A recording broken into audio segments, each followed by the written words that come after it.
Family. The coffee's always on. Sandy's on the corner of M120 and M82 just west of Fremont. Mike Rowe here with Jim Twitchell, Senior Master Technician for Ford. Jim, a lot of people hear about the works and they figure it's an oil change. No, Mike, it's not just an oil change. The works includes an oil change, tire rotation, multi-point inspection, and more. Just $29.95 or less after $10 rebate. Click on the banner now. What doesn't it include? That list is probably very short. Glove compartment, you check that? Up to 5 quarts oil, taxes, diesel, and disposal fees extra. See participating Ford dealer or visit FordOwner.com for rebate details through 3/31/12.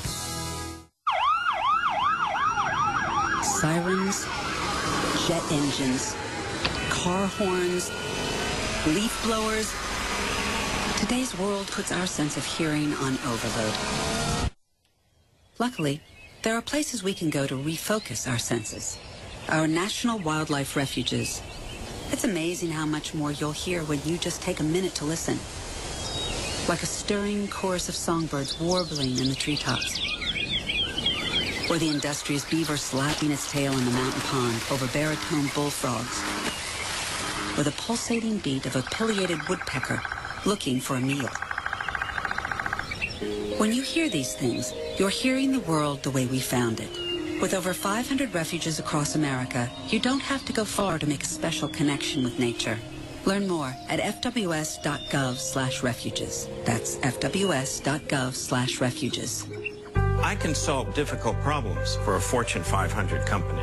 I can run a successful business. I can put my military experience to work for your company. I can manage your home improvements. I can publicize your message. I can teach your children. But I can't put my skills to work for your organization if I'm not given the opportunity. Nearly 50 million Americans have disabilities. Capitalize on their talents with employment practices that benefit everyone. Learn more at whatcanyoudocampaign.org. Here's the official News Talk 1090 WKBZ forecast for today. Partly cloudy skies and record highs expected of 74. South winds 10 to 15. Tonight, clear skies, a low of 58. Southeast winds 5 to 10. Back to partly cloudy tomorrow and near record high temperatures of 74 again. Southeast winds 10 to 15. And still partly cloudy for Tuesday and Wednesday with a high around 75 on Tuesday. Wednesday's high 71. Keeping you informed, News Talk 1090 WKBZ, the talk of Muskegon.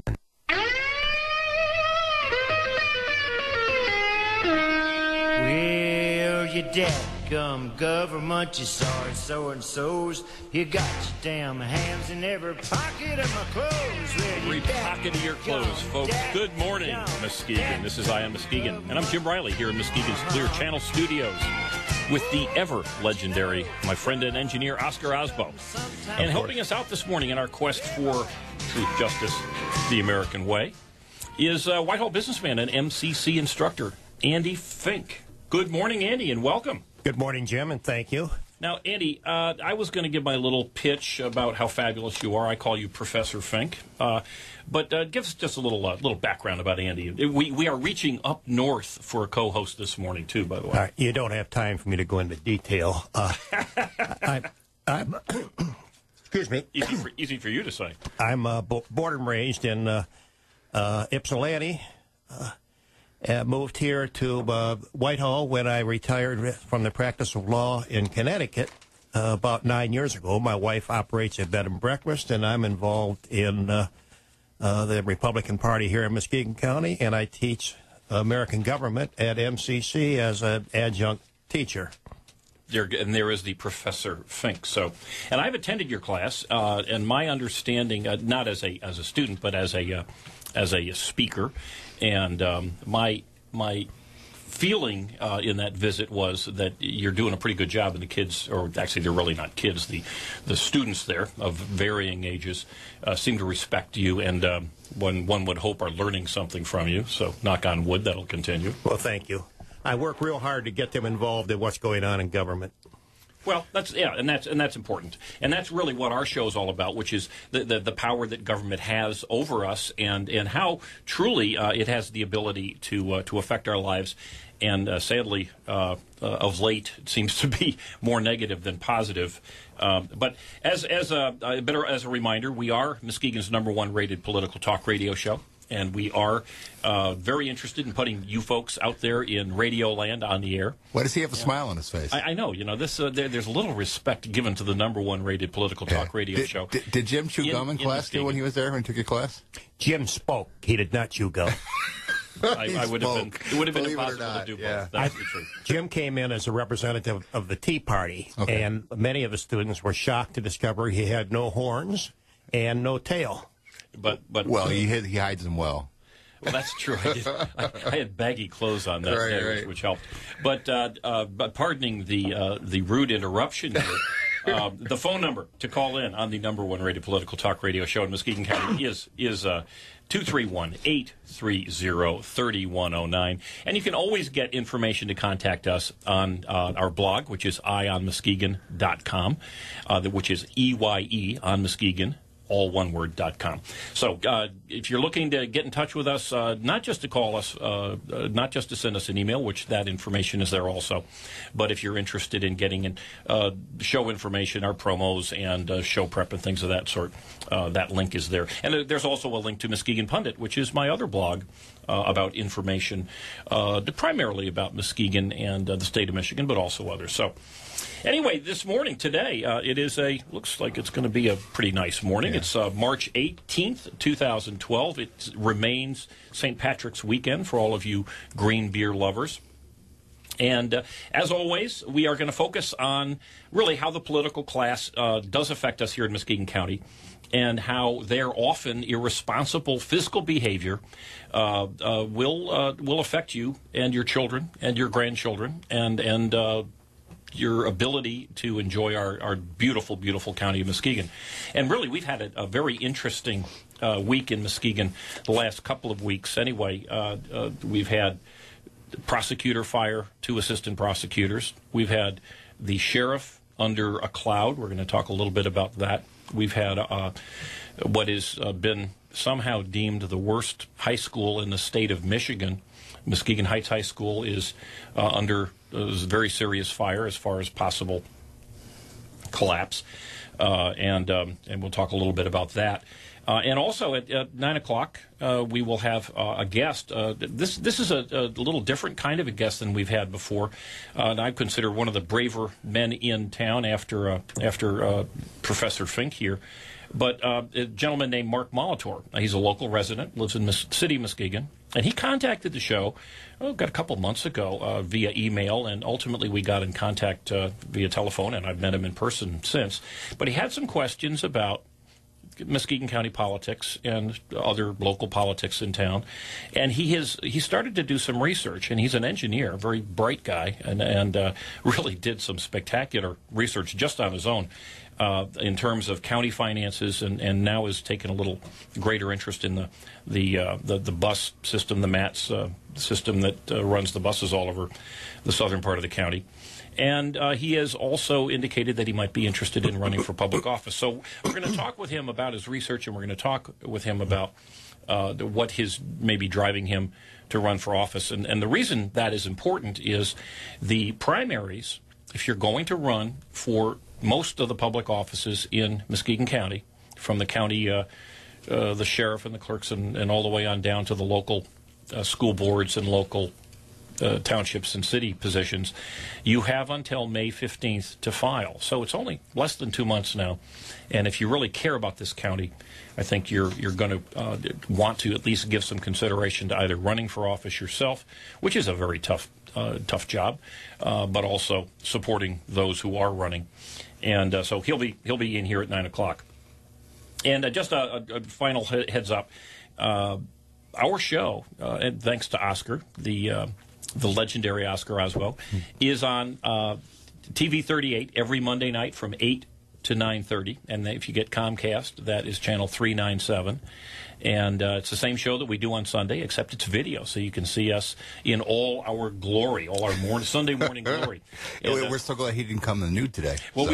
we didn't tell Andy that we were going to be on TV. But actually, you look pretty good. Well, when I was getting ready to leave, my wife looked at me to see if I looked good enough to be on radio. And she said, well, you're on radio. Why don't you just go naked? Well, Thankfully, for the entire county, we are clothed, and it is a family show. I'm sure most of the families out there are sitting with their children, listening as we speak. But you can watch the show on TV, and you can listen to the show at any time, and all the past shows for that matter. If you just go to EyeOnMuskegon.com and click on the YouTube link. So that's if you need more Eye on Muskegon, if you need more input. There you go, folks. You got it. But let's take a look at some of the hot topics that I found interesting last week. And a couple weeks ago, we had from the Mackinac Center Jack Spencer, and he talked about the home care, child care union ripoff, where the union came in and essentially just imposed union dues on all these small business folks within the county. And on the Mackinac Center, it's MichiganCapitalConfidential.com. They've got what they call a skim tracker, and it adds up the amount of union dues that this ripoff has taken from these people who provide home health care and home child care since 2007. This is under the Granholm administration that this outrage came about, and it's $29 million so far of money that's been taken from people who run their own little home health care or home child care, and it continues to go. And right now, interestingly, it is the Republicans who control the State House, the State Senate, and the governor's position who are stopping this change. So there's a link on the EyeOnMuskegon.com blog, and there's also a really cool video that they've put on which talks about the a real family with two handicapped sons, and how this ripping out of their income to give to unions is affecting their families. So that's just a little update from a couple weeks ago. And last week we did miss Sunshine Week. And Andy, I don't know, are you familiar with Sunshine Week? Did you talk with your classes about that? Oh, I guess you didn't have classes these last couple of weeks. I am not teaching this semester. They didn't have enough students for my class, despite my brilliance, as you pointed out. There we go. Well, I would just suggest that when you do get back in, you might want to talk about Sunshine Week. Sunshine Week is a week to celebrate the dialogue about the importance of open government and freedom of information from government, or freedom of information from the government sources. And it's interesting that when Sunshine Week did happen, which was, I believe, last week, we didn't really hear much from any of our local governments about their support of it, even though many of them have signed on. But that's what this show was about. Is we want to put sunshine and light on what's going on in our county and in our local governments. And one of the things that kind of grabbed me was Norton Shores is announcing that they're going to build $7.5 million, essentially a bus barn. And they're going to use some innovative ways to do it. So we'll talk about that when we come back at Eye on Muskegon. Oh, don't you love me sometime?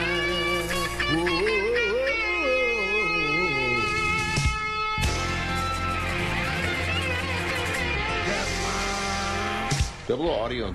The boss has gone crazy, marking down prices on your favorite RVs at All Seasons RV's March Mania sale. Quality Amish-built Jayco fold-downs start at just $99 per month. And this week only, include a free awning and screen room. Rock-bottom savings on their entire selection of Jayco trailers, fifth wheels, even motorhomes. Hurry in before the boss comes to his senses. All Seasons RV's March Mania sale ends Saturday at 5 p.m. Only at All Seasons RV on Airline Road in Muskegon. Attention car shoppers, it's an IRS Inventory Reduction Super Sale. Now at Great Lakes Ford Lincoln in Muskegon. Use your tax return and save thousands on our gigantic inventory of over 300 new and pre-owned vehicles. Receive Ford supplier pricing on every new model. Or find pre-owned deals like these. An 010 Ford Focus with SE package, alloy wheels, and 34 miles per gallon. Zero down and just $199 a month. Or a 2010 Ford Fusion 4-cylinder with SE package and 31 miles per gallon. Zero down and only $229 a month during this IRS Inventory Reduction Super Sale. Now at Great Lakes Ford. But there's more. Get an 010 Chevy Malibu with LT package and 33 miles per gallon. Zero down and $259 a month. For credit, call 231-777-2750 and we'll offer top dollar for your trade-in. But hurry. Our IRS Inventory Reduction Super Sale. And soon at Great Lakes Ford Lincoln in Muskegon. 72 months, 4.99% APR plus tax and fees with approved credit. See dealer for details. A message from Liam Neeson, Orlando Bloom, Lawrence Fishburne, Salma Hayek, Mia Farrow, and Téa Leoni. They do not have to die, but they do. 24,000 children every day. They die for reasons we can prevent. Like not getting enough food or medicine or clean, safe water to drink. 24,000 children every day. But we are gaining ground. A generation ago, twice as many children were dying. Still, 24,000 every day? They do not have to die, but they do. They die because they are young and vulnerable. They die because, through no fault of their own, they are poor. 24,000 children. 24,000 children. 24,000 children every day? My name is Téa Leoni. My name is Salma Hayek. My name is Orlando Bloom. My name is Mia Farrow. My name is Lawrence Fishburne. My name is Liam Neeson, and I believe that number should be 0. Believe in 0. Join the effort. Visit unicefusa.org. 90 is the talk of Muskegon. Well, you dadgum government, you sorry so-and-sos. You got your damn hands in every pocket of my clothes. Well, and we are back at Eye on Muskegon. And sitting here with me is Professor Andy Fink, the legendary Oscar Osbow, and a little early, but we're glad to have him, American citizen Mark Molitor, gentleman interested in finding out a little bit more about our county governments, city governments, and somebody who might even be running for elective office down the road. So we'll talk about that in a sec. But a couple things. We just before the break, I was talking about Norton Shores, talking about what they call a new public works building, which is a bus barn for buses and tractors and all sorts of things that the city has.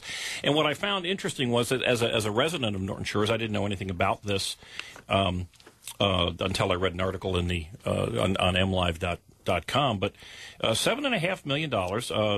Work's going to start, they say, second half of April, so real soon.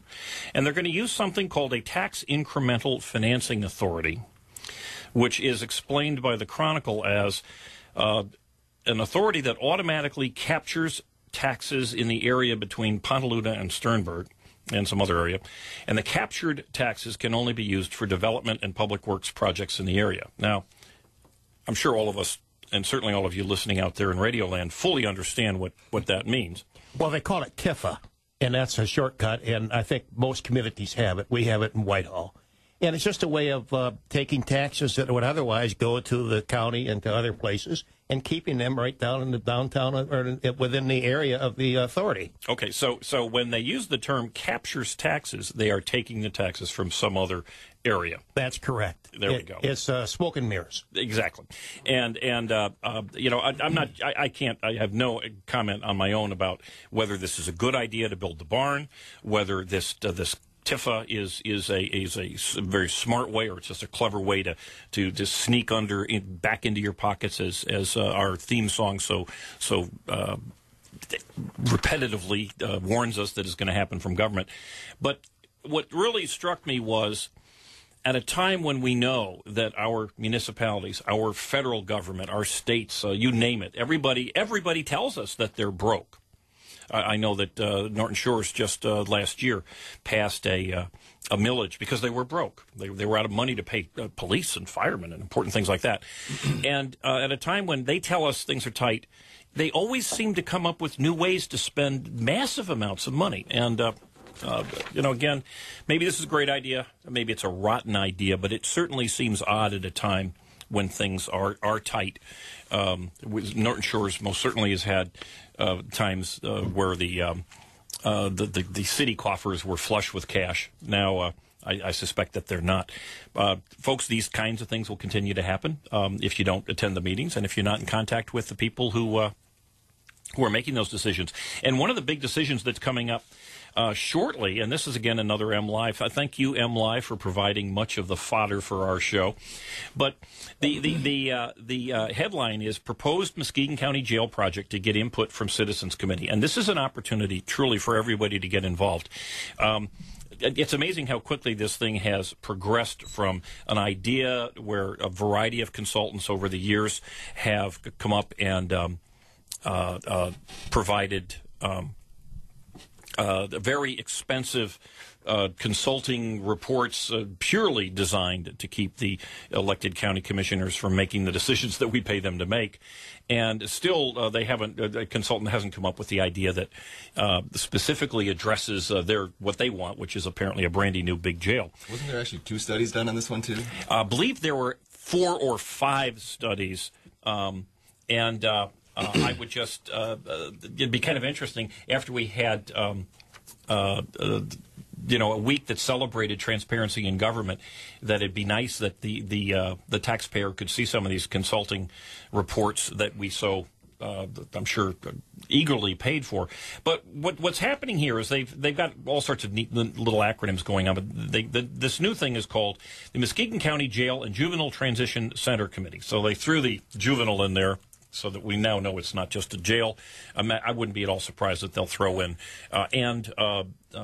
municipal football stadium improvement project to throw that in there too, to get support from the sports families. But the county has said that they are looking to have a citizens review committee, which will consist of 11 residents, who will meet and advise this JJTCC group. And you can go online to EyeOnMuskegon.com. We've got a link there which will link you to the form that you would print out. It's a pretty simple form. And just mail right into the county. The address is there.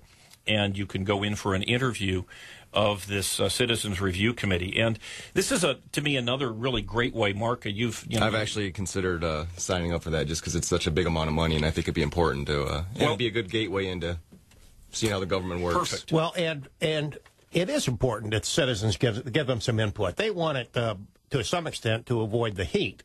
Right. And for some reason, people don't think that we ought to house our prisoners in a clean and healthy and safe environment. It strikes me that jails are one of the primary functions of a government, and that defense of us, the police is a primary function, and you have to have jails to have effective police. Well, I don't think there's really anybody. Well, I shouldn't say this. There doesn't seem to be any groundswell of saying, we're going to put them in tents like the sheriff out there in Arizona. But there are very significant questions, because there was a $10 million or so. There was a significant amount of money that was invested in the current jail 15 years ago. And from every comment I've gotten from people who are familiar with the project, that it was very poorly invested. There was monies that were questionable as to how it was spent, and there is I believe an understandable distrust of county government and how that they make money. We'll perhaps get to talking about the bus system here in a minute.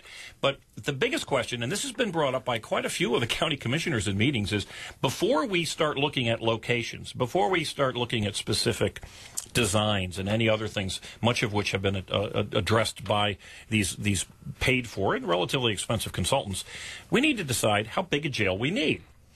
That decision has not been discussed openly in any of the meetings that I'm aware of, and you can call your county commissioner and ask. I thought somebody had said before, though, that was it Al? They said something about you build it, the bigger you build it, they'll find room for it, they'll find people to go into it. So. Exactly. So the citizens, these 11 citizens on the Citizen Review Committee are not going to be sitting discussing the how many toilet rolls should be in the jail and how many TVs and things of that sort. They're going to be talking about, I would hope, issues like how large should the jail be, because there's an issue that's going on now where the jail is actually housing prisoners that it does not have to house. And that money, the additional money, which comes, I believe, from the state, goes essentially directly into the sheriff's budget.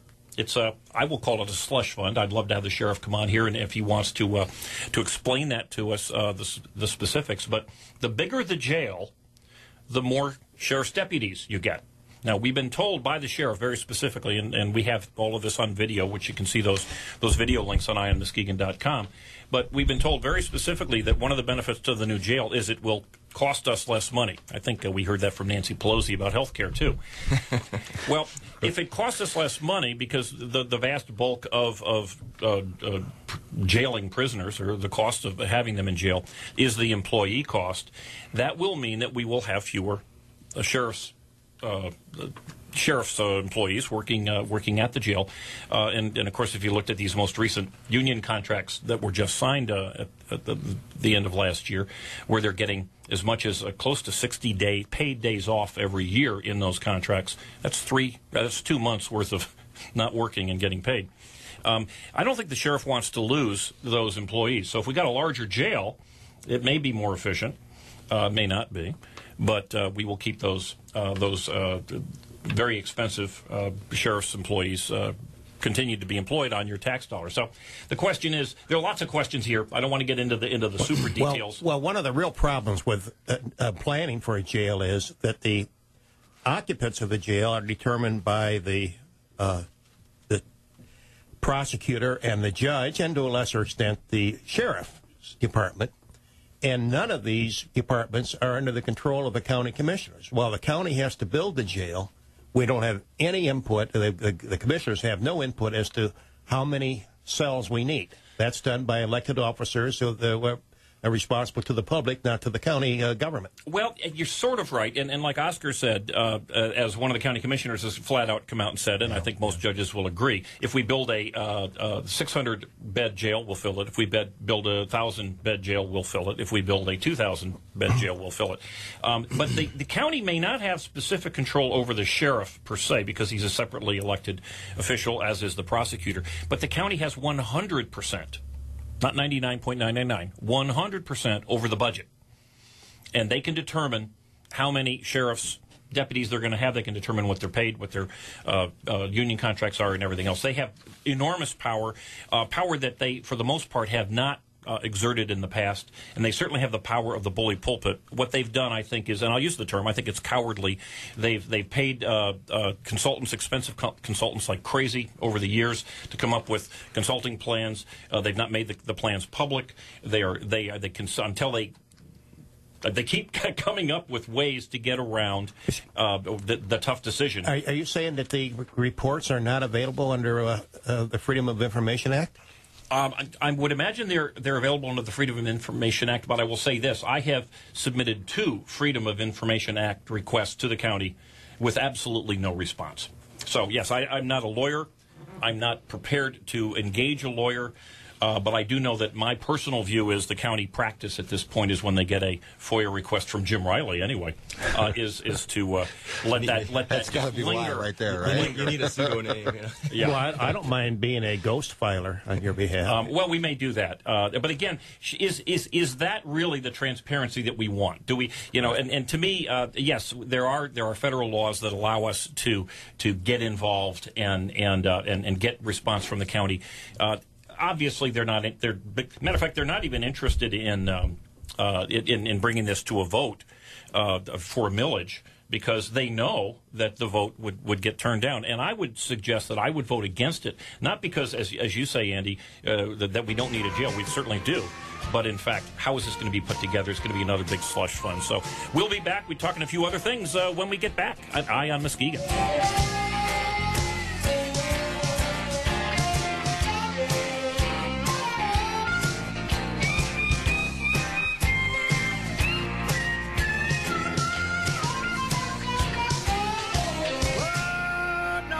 Love me sometime.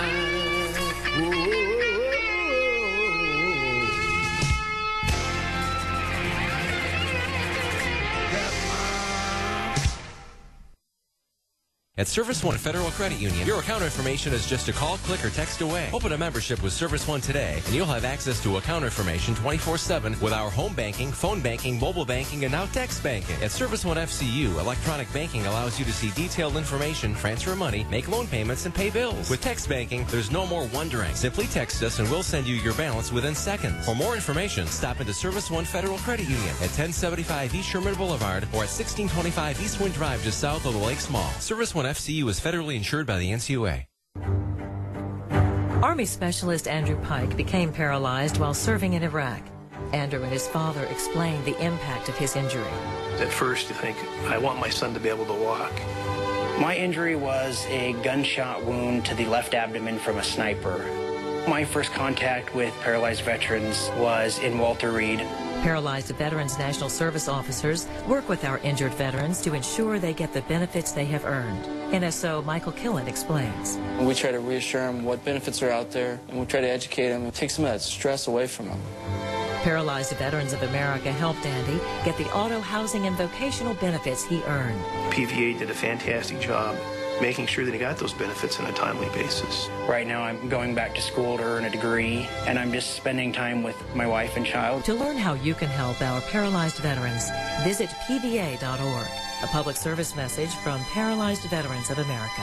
The full moon lights the silver rails winding around dark mountains and over steep gorges of jagged rock and one freezing cold rushing black mountain river. I wish there was enough time to describe all of the funny twists and turns that led up to now, but there isn't enough time because there's a ticking clock and the two passengers we care most about don't know anything about it. To see what happens next, visit read.gov to read The Exquisite Corpse, a riveting adventure pieced together by John Cheska, Shannon Hale, Daniel Handler, and other popular authors. Explore new worlds. Read. Brought to you by the Library of Congress and the Ad Council. The Talk of Muskegon is News Talk 1090, WKBC Muskegon, and heard 24 hours a day on WOOD HD2 Muskegon. Hey, Michigan, the sale of all sales is on at Benton Chevrolet Cadillac GMC's 20-acre motor mall. Over 1,000 vehicles, all on sale. Low monthly payments as low as $99 a month. 0% financing on select Chevrolets, GMCs, and Cadillacs. No money down, no payments till spring. Great leases are back on all high mile per gallon vehicles like the electric Chevy Volt, just $319 a month. Chevy Cruze, 42 miles per gallon, $119 a month. 33 mile per gallon Chevy Malibus, just $148 a month. Or Chevy Silverado pickups, $189 a month. No money down and no payments till spring. Get your free appraisal today. Buy low and sell high. Shop Benton's Used Car Super Center. Over 25 2011 Chevy Impalas. $10,000 off original MSRP. And get the new car warranty. Plus Benton's 100% low price guaranteed. Hurry in to Benton Chevrolet Cadillac GMC. Both sides of Henry Street, Muskegon. The time to buy is now.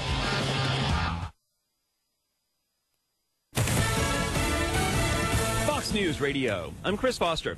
The wife of the soldier suspected of killing 16 Afghan civilians last Sunday hinted about money and family problems on the internet. Here's Fox's Peter Ducey. The blog is called The Bales Family Adventures, and it's tough to find anything that they've posted online, the Bales family, from before this shooting. But from what we've learned from her posts is that Carolyn Bales has spent much of the last 5 years lonely and looking forward to moving out of Washington State. Back in 2006, when Carolyn was pregnant, she wrote online, "I only want the days to go by fast when it comes to Bob coming back home." Sergeant Robert Bales, originally from Ohio, now behind bars in the military prison at Fort Leavenworth, Kansas. An American teaching English in Yemen has been shot and killed. A group linked to al-Qaeda claims responsibility. That teacher shot dead in his car. The FBI is planning its own investigation. The North Korean government says it'll go right on ahead with a satellite launch planned for next month. The hostile forces are sadly mistaken if they think the DPRK will cancel the already projected satellite launch. So says North Korean state media. Pyongyang rejecting American, South Korean, Japanese, and Chinese criticism as, quote, gossip and loose outbursts. Tokyo's government promising to shoot the rocket down if it comes over their country. America threatening to cancel delivery of food aid, worked out in a deal that was supposed to freeze missile tests and uranium enrichment. The U.S. arguing the launch would violate a UN resolution barring North Korea from performing ballistic missile tests. In Shanghai, Bill Marcus, Fox News Radio. Bullets fly in downtown Indianapolis with people out celebrating St. Patrick's Day. We had officers respond to the area, reports of shots fired. We do have 5 juveniles that we have in 2 different hospitals. Indianapolis police spokeswoman Linda Jackson. 2 of those teenagers are in critical condition. At least 1 person is in custody for questioning. You're listening to Fox News Radio. Fair and balanced. Here's the official News Talk 1090 WKBZ forecast for today. Partly cloudy skies and record highs expected of 74. South winds 10 to 15. Tonight, clear skies, a low of 58. Southeast winds 5 to 10. Back to partly cloudy tomorrow and near record high temperatures of 74 again. Southeast winds 10 to 15. And still partly cloudy for Tuesday and Wednesday with a high around 75 on Tuesday. Wednesday's high 71. Keeping you informed, News Talk 1090 WKBZ, the talk of Muskegon. Car number 7 is pulling into the pit. What's my winning diabetes plan? Start taking action now for diabetes. Medications. Got them. And my insulin supplies. Exercise. Most days. Blood sugar level? On target. Diet? Eating healthy. A1C? Under control. Managing diabetes, including controlling blood sugar, is a team effort that requires a plan that's right for you. For more information, visit standfordiabetes.org. A public service of TCOYD made possible with support from Sanofi Aventis, U.S. Well, you dadgum government, you sorry so-and-sos. You got your damn hands in every pocket of my clothes. Well, you dadgum. And we are back at Muskegon's Eye on Muskegon. Oscar, Professor Fink, and Mark Molitor sitting with me here. Doctor of Radio. Remember we were talking the about that. Doctor of Radio, the legendary Oscar. Hey, just a couple quick things I wanted to hit. Interesting MLive article this past week written by Dave Alexander, and it's titled "City of Muskegon's Finances Bolstered by Improved Economy, but Challenges Await." And they go through all sorts of things where it looks like because of the property tax revenues seem to be up, and it's a generally pretty upbeat article until you get to page 2, right, the last 3 paragraphs, and it's got a quote by one of the city commissioners. Says, we in talking about millage, what they call dedicated millages now, which of course are targeted to things that you desperately must have in a city, since they've taken all the money for other things that you desperately don't need. And the quote is, as far as the millage, quote, "We tried it before and we can try it again, but my fellow citizens can be difficult sometimes," said one of the commissioners about the special road option. And I think that's thank you, it's Commissioner Steve Gowron. Thank you, Commissioner, for really highlighting and allowing us to spotlight the way that we are viewed. The taxpayer is purely someone who can be difficult if we choose not to continue, not just to continue to pay, but to continue to increase the pay. I'd be very hopeful that Commissioner Gowron at some meeting would say, the employees of the city with their pensions and their pay packages can be difficult at some times when it comes to spending and things of that sort. When I was on the Recreation Commission in my town back in Connecticut, I realized that the greenskeeper thought that the only problem with running the golf course was those pesky golfers. And if they just keep them off the golf course, well, greens would look beautiful. Well, in my days as a financial advisor, it was very clear to everyone who was on the front lines as financial advisors that the lawyers who were hired by the big financial firms viewed financial advisors as the problem. Of course, they kept them employed. Well, anyway, just keeping the same theme of the city of Muskegon and these difficult citizens. The final sentence really does cover it, and this is why I'm here. It says, quote, "Besides the healthy general fund balance, the city has, quote, legacy costs of pension and retiree health care in relative control.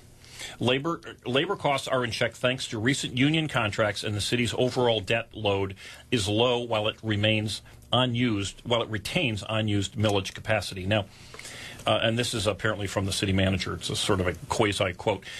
But when you say that the city has legacy costs that are in relative control, that is government speak, in that it's a freaking disaster ready to collapse. It's no different than the captain of the Italian Costa cruise ship, saying, don't let the little bump bother you, order some pasta. A couple of other quick things that popped up. Governor Snyder. Now, this is an interesting thing to me. This is one of the reasons that specifically Representative Republican Holly Hughes now has a competitor in the November election, a woman whose name escapes me at this point, but she will be running as a Democrat. Her name is Lamonte. She's a teacher, right? She's a teacher, and she very likely will, unless she gets a primary challenge, but she will likely face Holly Hughes. But one of the reasons that she had indicated that she's running for office is because she's very concerned about the education situation, and I imagine I think that's also teacher speak for concerned about the teacher situation. Well, that would be my thought, and here's the headline again from MLive, but it says school districts are no longer allowed to deduct union dues and fees from employee paychecks, a move teachers union leaders call blatant political retribution. Now, what I think is wonderful about this is that, in fact, the governor signed it, so it is, in fact, law. But our tax dollars, according to all of the folks on the school boards in the state of Michigan, our tax dollars were being paid to provide the accounting and the other fees necessary to collect the union dues for the unions that, of course, the teachers are required by law to be members of. And this is the type of thing that it is so offensive to at least many of the people involved in the teachers union. So I think this is a real victory for the little guy. Do you see the number of comments that's already, I think there's like 200 and some comments already written on that from people, and it's almost, you have to read them just for the comic value of the teachers that are coming back with, and it's you wonder why there's illiteracy here, and they're saying things like, well, it's my money.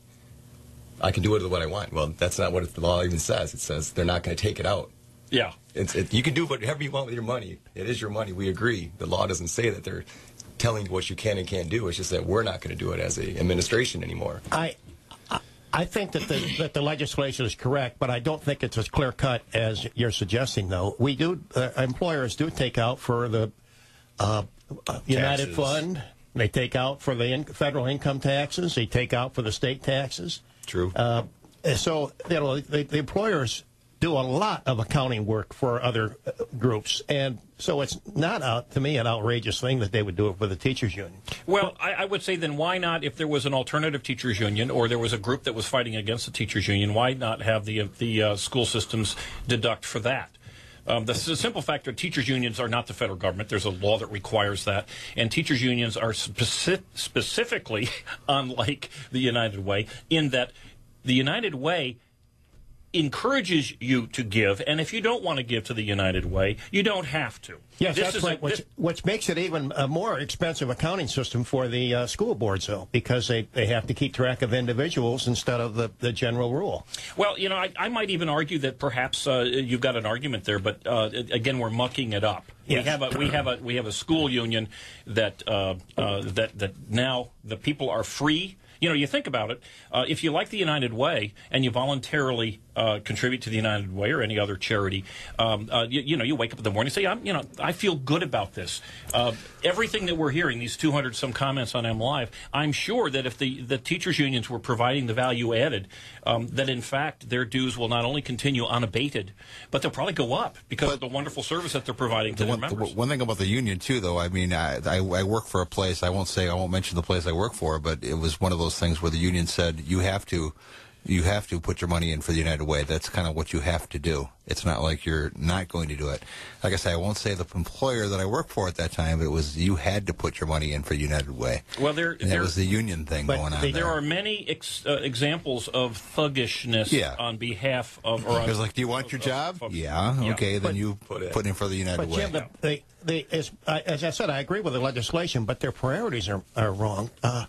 As long as we have these other enormous union abuses, but there are school boards in the state where we pay the union bosses their teacher's salary while they act as a union boss. It's funny you mentioned that. 38 counties have schools, or 38 school systems in the state of Michigan.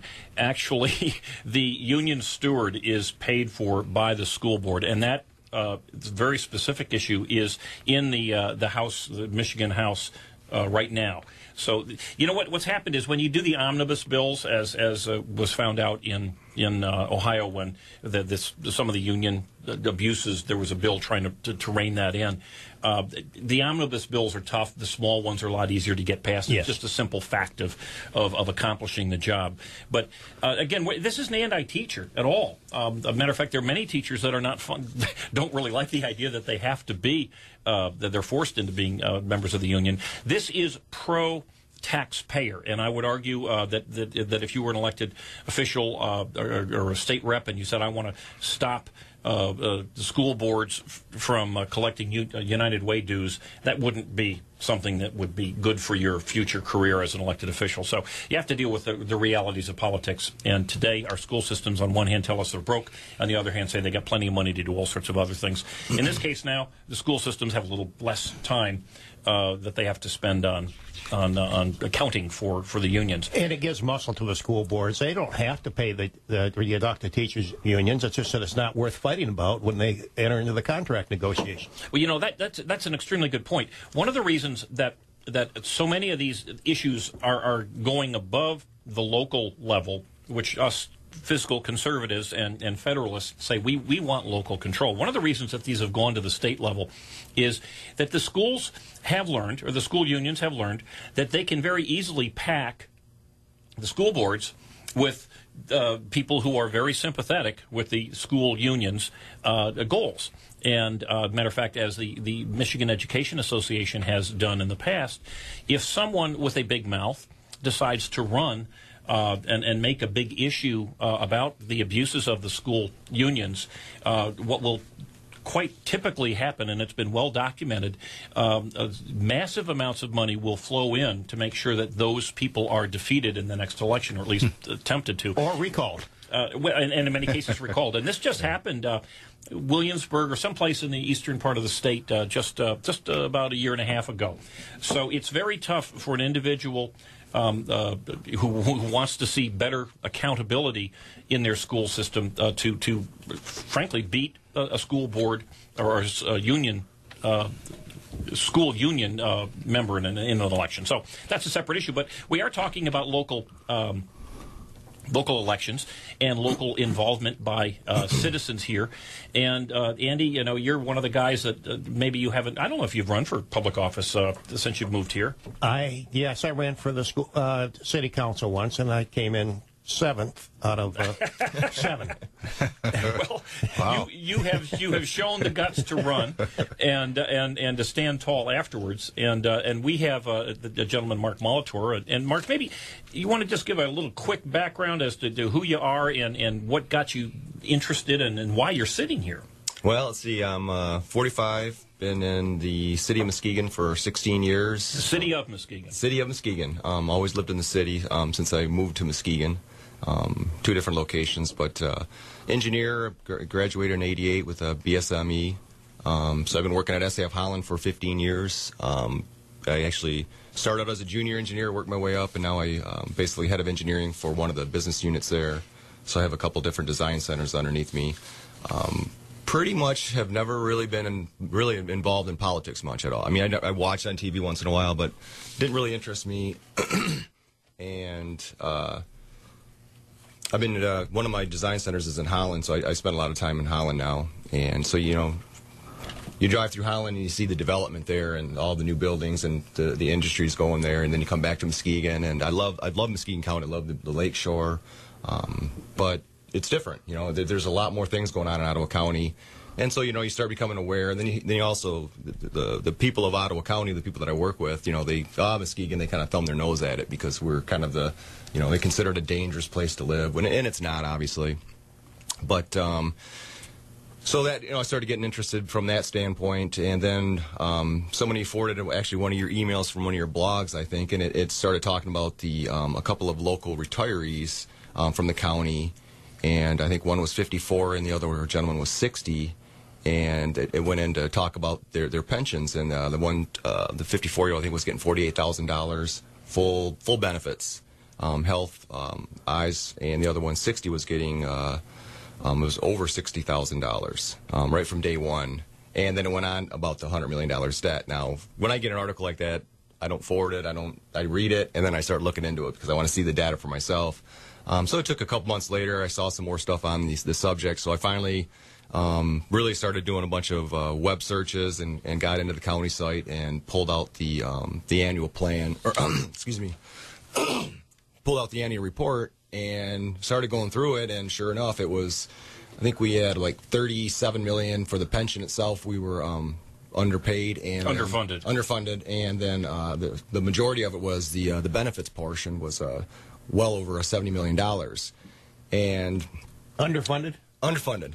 So, and if I could just maybe as an example or as an explanation, by underfunded simply means that when an employee is hired, there are actuarial numbers. It's not rocket science here, where they can figure out approximately, how long will this employee stay, how old are they, and at what time will they likely retire, and what are the benefits that they will receive. And it sounds like it's a hard math, but it truly isn't.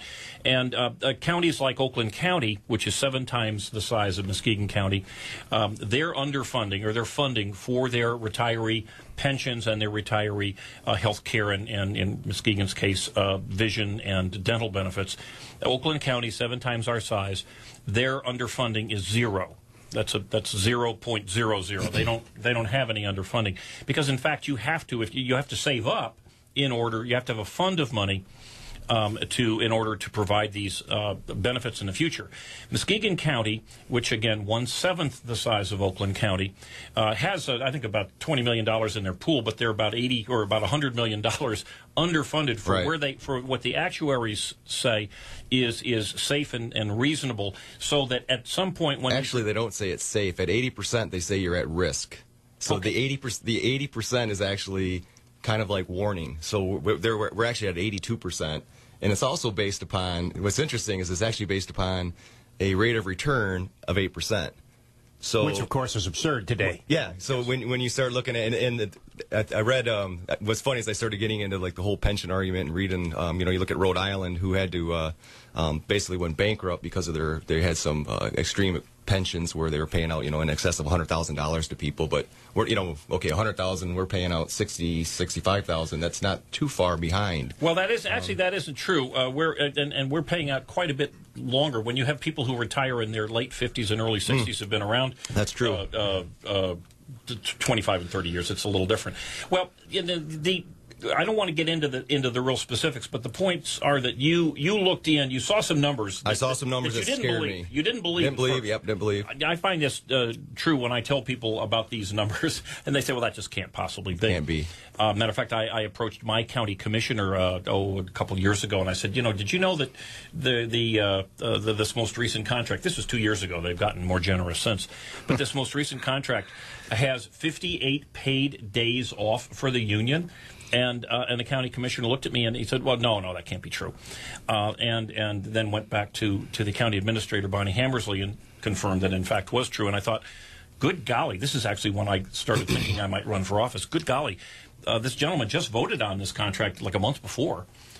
He didn't know. It was one of the simpler things, and that those kinds of problems are endemic, I think, certainly at the county level, and I think in many cases at the lower levels too, where these are elected officials who we really believe, we've given them not just the responsibility to do the right thing, and in many cases, certainly at the county level, where they're getting total compensation is around $40,000 per commissioner, plus they just bought themselves $1,000 iPads, folks. That actually is the main reason I'm getting into this. Okay. I want the free iPad. Yeah. I thought you wanted a free towel. No, I want a free iPad. And you can listen to our show, too, right here. Listen to the show right here. You can listen to the show. And my iPhone. No, I'm kidding about that. Well, it is sad, but in fact, they're compensated quite nicely. But we're giving them, the responsibility. We're giving them compensation. But more importantly, we're giving them the authority. The elected officials, if you're a city councilman or you're a school board member or you're a county commissioner or you're Holly Hughes or Jeff Hansen or Marcia Hovey-Wright, you have the authority. You have power to do things that the rest of us, even the legendary Oscar Osbo, is incapable of accomplishing because he doesn't have that power. And when they take that seat, and they either don't exercise the power because they've just not been inclined to get interested or even bother reading contracts or find out what this what was your acronym, the tax capturing... No, TIPA. The TIPA. Find out not only what does TIPA mean, but how does it really work? Where are we capturing? From whence did this manna from heaven come? They are abusing, I think, terribly what the responsibility and the authority that we're giving them, and so you want to get a free iPad. So at least you have a reason. No, actually, and part of the frustration is when I was, you start watching the meetings and people bring up questions and they're not even discussing it. And I thought, well, maybe they're having meetings before the meeting, coming to a consensus, and then you find out that that's not true when, we got Alan Yeager who I'm not going to vote because I don't have enough information to vote. Time and again you said that too. Yeah, and that's a scary thing. Jim, you mentioned earlier that the accounting is not rocket science. Well, this is not graduate level psychology. If you want more of something, you reward it. If you want less of something, you punish it. Yeah. Yes. Well, the county commissioners, the elected officials, have never been rewarded for reading these contracts and cracking down on the employees' unions because people like us are not out there beating them over the head for doing it. And so they're punished by the unions if they don't vote for them. Right. So it's real simple. Shows like this and people like you will make a difference, and they'll start reading the contracts. We'll get more Alan Yeagers. Well, if I can, and hopefully Mark Molitors, let me just address this because you bring an interesting point up. People ask me, they say, wait a minute, Jim, I know that some of these county commissioners are very, very fine men and women, and they're not, and I don't, by the way, I've never seen any evidence of any crookedness or anything of that sort. I've found evidence of incuriosity and laziness. Nice word. But yeah, a lack of curiosity. But here's what happens and I walk into the county building twice a week to videotape these meetings, and I do put them up on EyeOnMuskegon.com, and you can view them if you have no life whatsoever. Hey, I actually watch those. Well, in many cases, some of the meetings are as short as 5 or 6 minutes long, and some of them go on about an hour and a half, which is about the most. But when I walk into the county, and everyone that I've ever interacted with at the county is very pleasant. I mean, maybe not effusive, but no one has been rude or anything like that. But those who know who I am know me as the enemy. And the county commissioners walk in, and everybody there is under either a union contract or under a contract that essentially is the same as a union contract. And politicians tend to want to be loved. They want people to say how wonderful they are and thank you so much. And what happens when big decisions are being made, and this is why I think getting involved in the Citizens Committee for the jail is so important, is that if I want to accomplish something and I want to pretend that I'm going to have both sides of the issue, I want to stack one side of the table with my supporters, and then on the other side of the table I want to stack it with my supporters, so that everybody comes together and agrees, and there's harmony, and there's just a total agreement that this is, there's no agitation, there's no anger, there's no dispute. And what happens with these union contracts is on one side of the table are the unions with their smart lawyers, they're experienced in tough negotiating, and on the other side are the union members or the people who are under the union contracts and the union supporters from the county. There's nobody on either side of the discussion representing the taxpayer. And so as Andy just said, we end up getting the kind of votes that we have because there's nobody in the building arguing on the other side. Well, wait a minute, let's get some more information. And I guess we need some more information from our advertisers. So we will be back shortly, folks.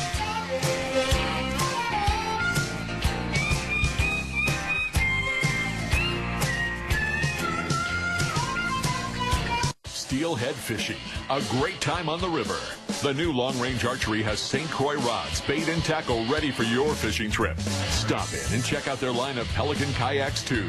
The new long-range archery, 2530 Van Omen in Holland. The boss has gone crazy, marking down prices on your favorite RVs at All Seasons RV's March Mania sale. Quality Omni-Spill Jayco fold-downs start at just $99 per month. And this week only, include a free awning and screen room. Rock-bottom savings on their entire selection of Jayco trailers, fifth wheels, even motorhomes. Hurry in before the boss comes to his senses. All Seasons RV's March Mania sale ends Saturday at 5 p.m. Only at All Seasons RV on Airline Road in Muskegon. At Home with Gary Sullivan. I'm calling about a house. It's probably about 40 years old. Just need to know where to start with trying to make it more energy efficient. Probably the least expensive and the most improvement is probably insulation. The least expensive thing after it's well insulated, of course, is caulking and weather stripping around doors and windows. And then following that would be a more efficient furnace or air conditioner. Catch the show Sunday afternoons at 6 on News Talk 1090 WKBZ. The talk of Muskegon. America had just gone to war when Felipe Adams volunteered. I knew what I was signing up for. I knew the consequences. I took a bullet to the side and left me paralyzed. For Armando de la Rosa, the Navy was a chance to serve and see the world. I got medically discharged in 2001. Armando and Felipe were brought together by a unique organization that serves our paralyzed veterans. If there was no PVA, it'd be a lot of confusion. Our training is to better the veteran. We help out with the auto grant, the special housing adaptation grant, education, prosthetics. Our main focus is spinal cord injury and disease, but we see anybody. First thing he had asked me before he even asked my name was I being taken care of as a veteran? And I thought that was pretty good. Changing lives, building futures. That's Paralyzed Veterans of America. To learn more, visit pva.org. They don't have to die, but they do. 24,000 children every day. My name is Orlando Bloom, and I believe that number should be 0. Believe in 0. Join the effort. Visit unicefusa.org. News Talk 1090 is the talk of Muskegon.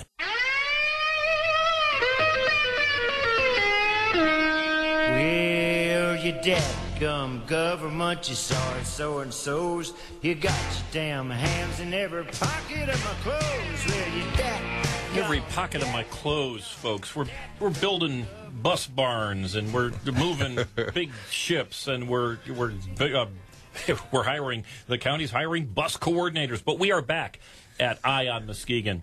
And again, as I'm sure you know, you are part of Radio Land that listens to the #1 rated political talk radio show in Muskegon County, perhaps even in West Michigan. And we are continuing our quest. I'm thinking the world myself. I would say, well, perhaps not rated in the world, but maybe, we're new here. We just a little barely 6 months into it. I'm sitting here with Andy Fink, Whitehall's legendary Andy Fink, and soon to be legendary in Muskegon, the city of Muskegon, Mark Molitor. Mark, you had a question just off air. Well, we started talking about the prisons and the review committee, and I was just curious when they before the unions actually came to be signed, was there actually a citizens or any type of review committee established before that? Okay. I think this is an important item to bring up to folks. When you're looking at the county budget, but almost every municipal budget, be it school boards or your city or your township, or in this case, the county of Muskegon budget, which has a discretionary budget, in other words, the amount that they can spend any way they like, in the neighborhood of $42 to $44 million a year. 80% of that budget is on labor contracts primarily. Some people don't have contracts. Bonnie Hammersley has a specific contract, but it's on the union contracts. And in Muskegon County, there are 10 union contracts that account for the vast bulk of the employees. And then in Muskegon County's case, they passed shortly after approval of the union contracts, they passed another item that essentially gave the same rights to the non-union employees that one of the unions had. But your question was, before these union contracts were voted on, did the citizens get an opportunity to see them and comment on them and contact their county commissioners? Well, this is a reason why I have decided to primarily, frankly, to get this show really ramped up. Past practice in Muskegon County was when a union contract would come up, and 2 or 3 of them would come up. There are 10 contracts. 2 or 3 would come up every year. Typically would be 2, perhaps 3-year contracts. And so each year, the citizens and the county commissioners could look at the contracts, and then there would be the Human Resources Committee would have a meeting, a public meeting, and they would vote. And then if there were questions about the contracts, they could be answered in the interim, and then about a week or 2 afterwards, then the full board would vote to approve those contracts. And that's past practice that's been going on for, if not years, perhaps decades in Muskegon County. But these 2 most recent contracts that came up, one in, I believe it was September, and then another group came up in shortly after that, were rushed through to the point where there was no committee hearing whatsoever of the human resources. There was no posting of the contracts or any part of the contracts prior to the what turned out to be the ultimate vote by the full board of Muskegon County Commissioners I know of at least 2, and I would suspect more, of the county commissioners, because I called them the morning of, didn't even know that they were going to be voting on the union contract when they walked into the building. The most important thing they could possibly vote on. Remember, we're talking 80% of all the spending. You know, when they say that their hands are tied, you know, when they say that there's no fat to cut, you know, it's all bone and gristle. There was no vetting of it. They had a short private meeting, which I tried to get into, and they said, no, this is legal stuff. Legal stuff, right. So there goes Andy. There's your Freedom of Information Act. They can violate it at whim unless you've got, you know, an army of lawyers right there with you. And, of course, this was so unexpected. I mean, I'd never seen anything like this before. They approved 7 union contracts. Bing, bing, bing. Not one question, not one answer during the public discussion. It was moved to approve union contract, blah, blah, blah. Voted, and was it unanimous? I can't remember. It was unanimous on every one of them, and what I subsequently found out was, and what we were told, because I was the only citizen there, and I asked prior to the vote during the time when citizens can ask questions. I said, "Why are you rushing this through?"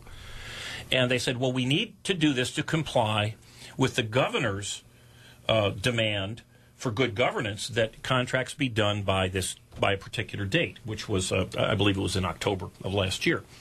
Well, as sadly, so often from County Administrator Bonnie Hammersley, that was a half-truth.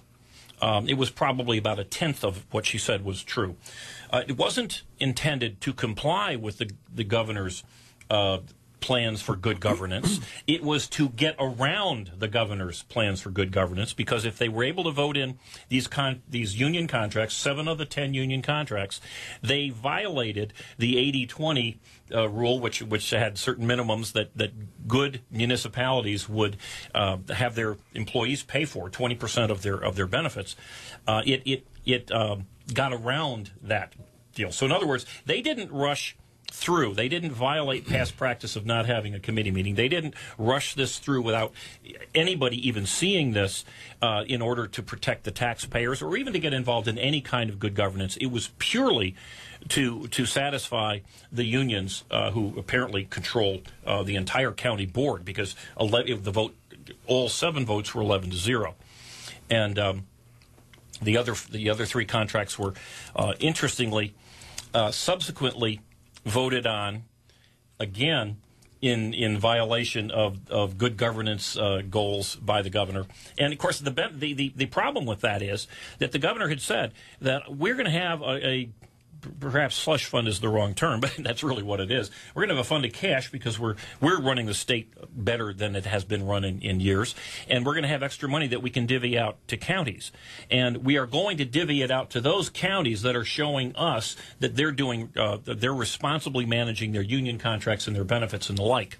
And so the rest of us, the great unwashed in Muskegon County, are going to pay, but in fact, by not getting additional monies from the state, and there'll probably be other penalties out there, because let's face it, no politician likes to say, hey, just do this is easy, and get slapped right in the face the way that Muskegon County did it. And so that's where we are. Was there any discussion? No. Was there any reading of it? No. Did any county commissioner even see the union contract itself? I'm unaware of anyone who saw it beforehand, but I do know this. It was months before, I believe 6 of the union contracts were even put online. 4 of them are still not even online on the county's website. So this is how they're working. There's no transparency. They don't want you to know what's going on. And frankly, it's very saddening. It's very concerning to me, because when you hear other people, other groups, be it the county commission or maybe cities and townships that are saying, "Wait a minute, we're short on money.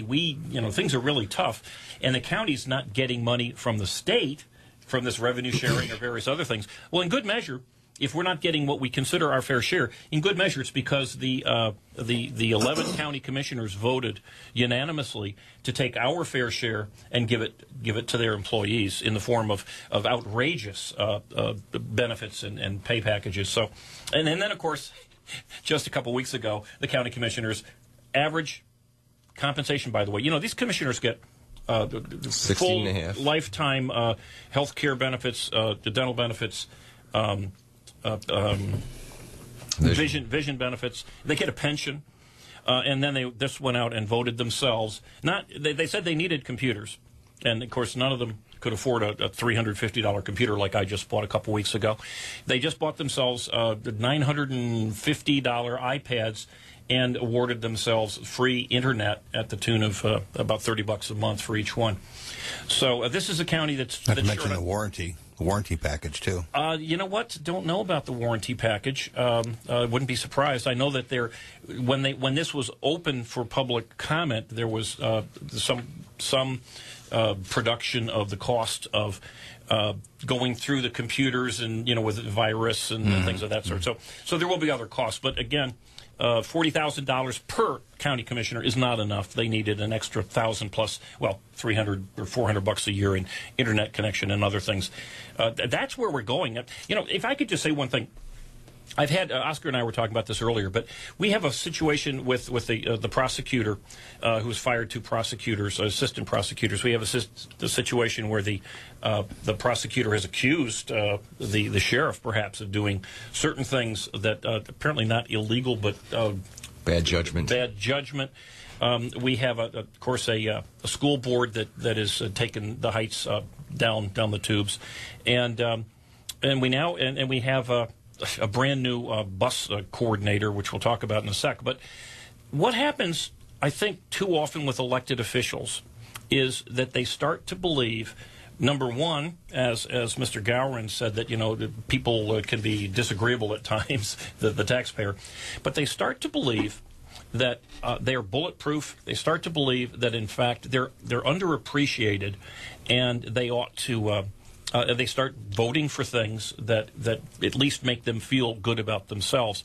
And I know that we have, at least on the Republican side, 3. Alan Jagger, of course, is in his first term. But the 3 Republicans, Skolnick, Snyder, and Engel, have 9 years under their belt. Every one of them is, except for actually Bob Skolnick has not officially said he's going to run, but he hasn't filed the paperwork.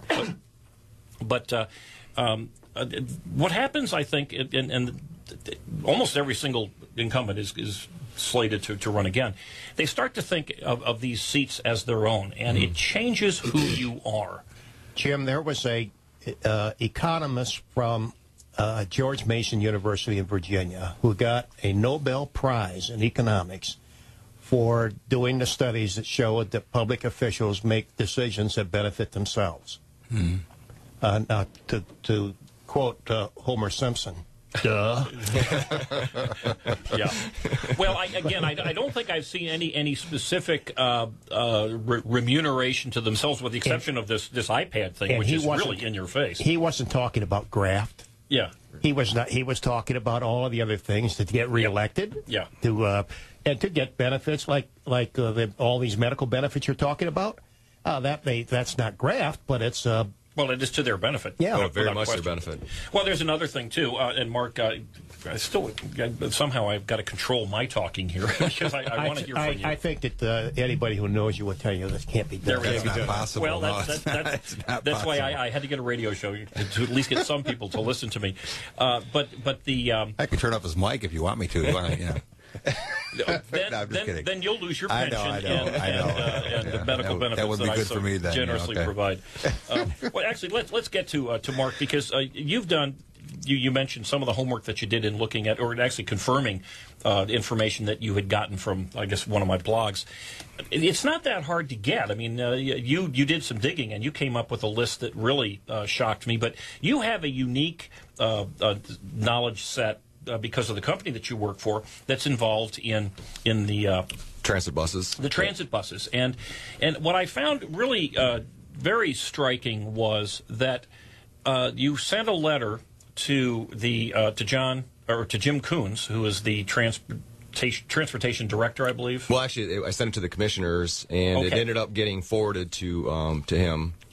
And when I didn't get a response, I actually sent it back and said I'd like some more, please respond. And he apparently had responded, and it just never got forwarded through, I think, because they expected Ben, because I had actually wrten it to Ben Cross. Okay, who is your current county commissioner? Yeah, he's my current, my district. Okay. So apparently he hadn't forwarded it, so it was, and I wanted it before the big vote, before they were having the vote for this what's the new hiring coordinator of the new coordinator. And so then when I got it, he had actually corrected me. I thought most of the transit programs, they only pay for 80% of the bus, but apparently this one pays for 100%. Now, all the ones I found with the same name, the Tiger thing, was all 80, but I'm going to trust that he's not, he's being honest. I would suspect in this instance that, you know, there's so many government programs. Oh, yes. But here's where the lack of honesty comes in as far as I'm concerned, is because, and we keep hearing this, is that the buses are fully paid for, but certainly the bus storage isn't paid for, the bus maintenance, the bus insurance, the bus driver, the insurance and the benefits, and all the other things that are involved in operating a bus are not paid for.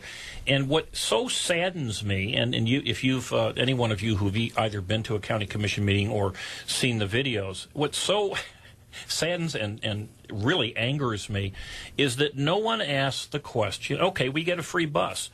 What's it going to cost us if we're going to expand the bus service? And this is what this is all about, expanding the bus service to Whitehall Montague, Ravenna, and Twin Lake. What's it going to cost in terms of human beings and other costs, fuel and the like? Where are we going to get the money for it? And, of course, prior to any of this, what a normal business person would have done is said, is there really any demand? Where is the, where is the research? Where's, as opposed to an anecdote that there's a need for this service? And we will come back and talk about that after we serve our advertisers.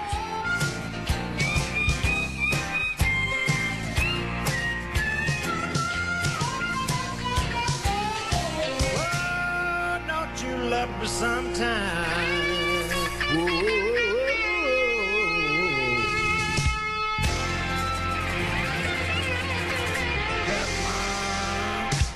Hey, Michigan, the sale of all sales is on at Benton Chevrolet Cadillac GMC's 20-acre motor mall. Over 1,000 vehicles, all on sale. Low monthly payments as low as $99 a month. 0% financing on select Chevrolets, GMCs, and Cadillacs. No money down, no payments till spring. Great leases are back on all high mile per gallon vehicles like the electric Chevy Volt, just $319 a month. Chevy Cruze, 42 miles per gallon, $119 a month. 33 mile per gallon Chevy Malibus, just $148 a month. Or Chevy Silverado pickups, $189 a month. No money down and no payments till spring. Get your free appraisal today. Buy low and sell high. Shop Benton's Used Car Super Center. Over 25 2011 Chevy Impalas, $10,000 off original MSRP, and get the new car warranty. Plus Benton's 100% low price guarantee. Hurry in to Benton Chevrolet Cadillac GMC, both sides of Henry Street, Muskegon. The time to buy is now. The Exquisite Corpse. A very unusual and completely amazing story pieced together out of so many parts that it is not possible to describe them all here, so go ahead and just start reading. The full moon lights the silver rails winding around dark mountains and over steep gorges of jagged rock and one freezing cold, rushing black mountain river. I wish there was enough time to describe all of the funny twists and turns, especially the elephant clown party, that led up to now, but there isn't enough time because there is a ticking clock.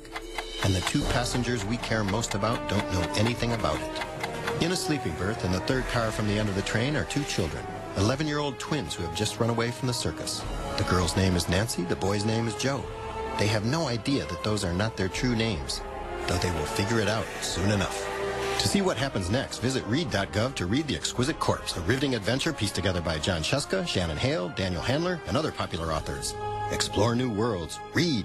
This exciting message is brought to you by the Library of Congress and the Ad Council. Fox News Radio, I'm Liz White. 20 delegates in play with voting underway in the Puerto Rico primary. Residents can't vote in the general election, but they do help decide who's in it. The territory is once again holding a referendum on statehood this fall. And of the four Republicans, Mitt Romney and Rick Santorum, who actually visited the island, pledged support if statehood is agreed upon. Fox News Radio's Eben Brown. 3 people reported dead in a car bombing today in the Syrian city of Aleppo. There are also unconfirmed reports of students being targeted. 17-year-old Mustafa says the regime is rounding up young people because they're a vocal source of protest. He claims he was detained without charge for 100 days in a prison in Idlib. There are scars on his ankle where he was shackled and electrocuted. Sky News correspondent Alex Rossi, the UN estimates 8,000 people killed in the uprising. Fox News, we report, you decide. Here's the official News Talk 1090 WKBZ forecast for today. Partly cloudy skies and record highs expected of 74. South winds 10 to 15. Tonight, clear skies, a low of 58. Southeast winds 5 to 10. Back to partly cloudy tomorrow and near record high temperatures of 74 again. Southeast winds 10 to 15. And still partly cloudy for Tuesday and Wednesday with a high around 75 on Tuesday. Wednesday's high 71. Keeping you informed, News Talk 1090 WKBZ, the talk of Muskegon.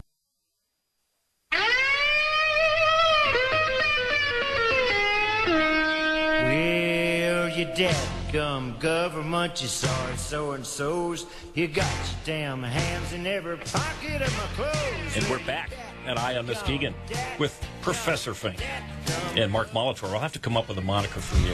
Engineer Molitor just doesn't cover it. We'll come back. Siri calls me King of Engineering. King of... Ooh, baby. But I told her to call me that. The King of Engineering. Okay, I think we found it. We are talking about a lot of different things here, but most recently we're talking about the Muskegon County Bus System's plan to hire a new coordinator, which... one thing that's always bothers me, and perhaps I'm a little envious, but the left is absolutely brilliant at coming up with new words that are less offensive from the old word. And, of course, raising taxes is long since gone. It's increasing revenues. And this new coordinator, in fact, is just another manager looking to expand the bus services within the county. But coordinator is such a nicer sounding term. And so, in fact, we have this. But we do have a guest on the line. And guest, go right ahead. What did you have to say? What I had to say to start with is our system, if you compare it to other systems of its size, this system, you take Sheboygan, Wisconsin, they fund theirs to the tune of $1 million a year. And the total funding for the 5 municipalities that pay into the system, that's for the fixed route bus area: Muskegon, Muskegon Heights, Roosevelt Park, Norton Shores, and Muskegon Township, totals only $132,167. Now, if you're going to expand, it's got to be paid for, and and actually, when companies come into a community, they're saying, "How can my workers get to and from work?" And it's about. Do you have any data to back that up? Because I have not seen that. Matter of fact, I've seen the opposite. I've seen that companies, when they look at communities, they look at tax cost to the companies far more importantly than how their employees are going to get to work. Because now, in a city, it's of course a different, like New York, but in an area where people have cars, that's typically not a big issue. Where are you getting your information, caller? Where I get my information from one place, there's a gentleman that used to do a talk show here in Muskegon named Richard Charles Ford. I don't know if you're familiar with him. I knew Richard very well. Wonderful guy. Passed away recently. He pointed this out so brilliantly. He was talking about public transportation, that when companies come to a community, they ask that question: how can my workers get to and from work? They look at infrastructure, roads, and then public transportation, mobility, as far as people being able to get to and from work. Well, caller, I appreciate your call here, and let's address this, Mark, because you're involved in a company that employs a lot of people, and I know that you're not involved in site purchase and things of that sort. But is that an issue? Do you think? Certainly in a place like Muskegon, or let's say Kent County or Ottawa County, is that a big deal for them, or are the total cost of doing business more important? I'd say total cost. In fact, I started doing some research on what companies look for to go into business, and and transportation is a big one, but it's transportation for goods. So they're looking for a town that has ports, highways, and rail, which Muskegon's pretty well set up. They look at obviously the workforce and people, all right. And obviously in the top three was obviously what you said is how much taxes are we going to pay? Well, and we do have a pretty good transportation system. Now I will differ, or I'll argue that perhaps it's maybe not the most efficient, and it certainly costs a tremendous amount of money, and we're going to touch that in a moment. But it is quite extensive. I did an entire show, which I think you can find. I'm pretty sure you can find on EyeOnMuskegon.com, where I spent about a week and a half driving or riding around on Muskegon buses, and I must say it's a pretty pleasant experience from the bus rider standpoint. And I spent 60 cents each way all over the county. But you did a little research, Mark, on the bus system, and you looked and because one of the things that had been mentioned at one of the county commission meetings by the director of the bus system here in town was that there is no general fund money that subsidizes the bus system. And if you look, and then you somehow heard that, and you did some homework. It was actually, he responded back to some of my questions about that, and mentioned that there is the grant pays for 100% of the buses, and then after that there's other grants to pay for an 80-20, I think, for the maintenance and such, and then that there was no, and then he prefaces, as you are aware, there's no money that comes out of the general fund. And I've heard that phrase from county commissioners many times before. They said there's no money that comes from the general fund that goes to the bus system. But you did some research that confirmed research I had done. I looked at the 2010 financial annual report, which is online, and all 220 pages of it, and in there it shows the revenue and the expenses of the bus system, and there's obviously a shortfall.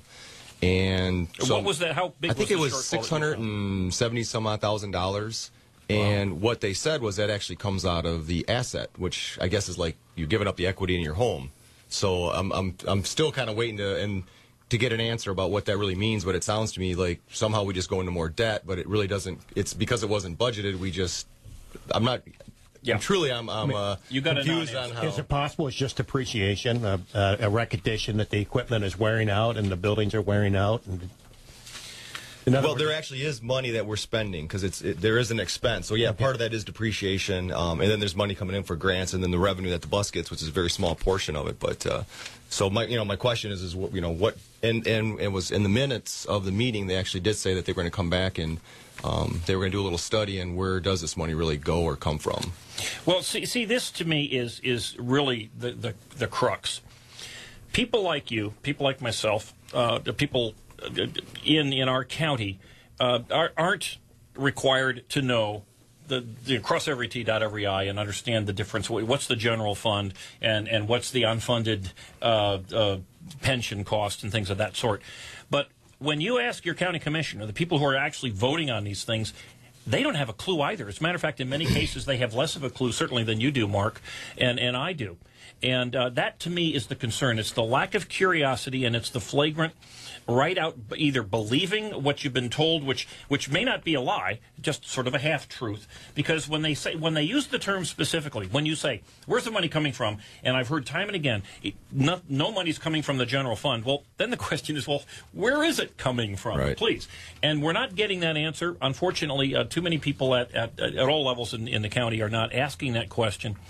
And but what's interesting is in the first couple pages of the actual annual report, they mention that the health of the county is based on your assets, and if your assets are continually going down, you're an unhealthy county. And ours after the last couple of years. Who's so paying? this, Okay, I'm sorry. Go ahead.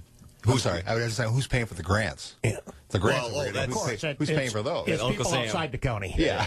Well, and Muskegon has a grant writer, a woman who apparently is quite good at getting free money from other places. But I would say that Jim, one of the quickest fixes to the county transportation system would be to get the dark windows off the buses, so you can see how many people are on it. If people could see how few people are on the buses, they would not be. Because I look every time. I look every time now, and you catch it at night or through the windshield sometimes. Well, I would just say that I think that we need our bus system. It's necessary, but we can kill it. We can kill this golden goose by continuing to expand it in the face of no need. And if it runs out of money, we've seen in other cities and other states where they've killed the entire thing off because they've just been so greedy and closed-minded. We're getting to the end of the show, folks. Just a couple of quick things. Don't forget the WKBZ website, which is excellent and allows you to listen to the show, newstalk1090.com. Hey, thanks to Professor Andy, Mark, and the legendary Oscar, and all of you wonderful listeners and now viewers. So, of course, you can watch the show on Channel 38, Comcast Channel 397, Monday nights. Prime time, 8 to 9:30. Next week, we'll have Tracy Lorenz here, and we're going to talk about more news the power brokers in Muskegon County don't want you to be talking about. And stay tuned. We got Tom Sinaki's Polka Melodies coming up, and at noon, Fit Girl Carrie's Lakeshore Slim Down, which is really cool. It's also on MCC TV during the week, too. Folks, have a great week in our little piece of heaven. Next week, we'll put the eye on you, Muskegon.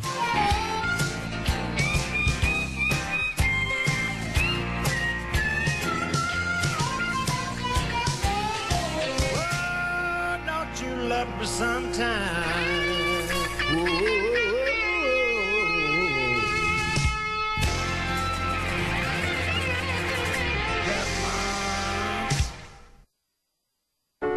It's your car. You take it to people you trust. What rip out your linkage? That's just an estimate, little lady. They're your children. You want to keep them safe. Hey, kids, shut your traps! It's your health. You want a doctor with experience. Hey, Joan, I'm Skip, and I'll be your doctor today. I'm fine. Thanks. It's your finances. You want to go to the experts. Quick, Andy's. Cut your payments by 50. Go to people with experience, real people you can trust. We've got to find a way to get out from under this debt. We can help. The National Foundation for Credit Counseling is a nonprofit organization that has been helping people for 60 years. Our certified counselors can help you eliminate your debt and teach you ways to stay out of debt. Speak with a counselor today at 800-388-2227 or visit debtadvice.org. National Foundation for Credit Counseling. Real solutions for real people. This is a public service campaign for the NFCC. This is WKBZ Muskegon and WOOD HD2 Muskegon.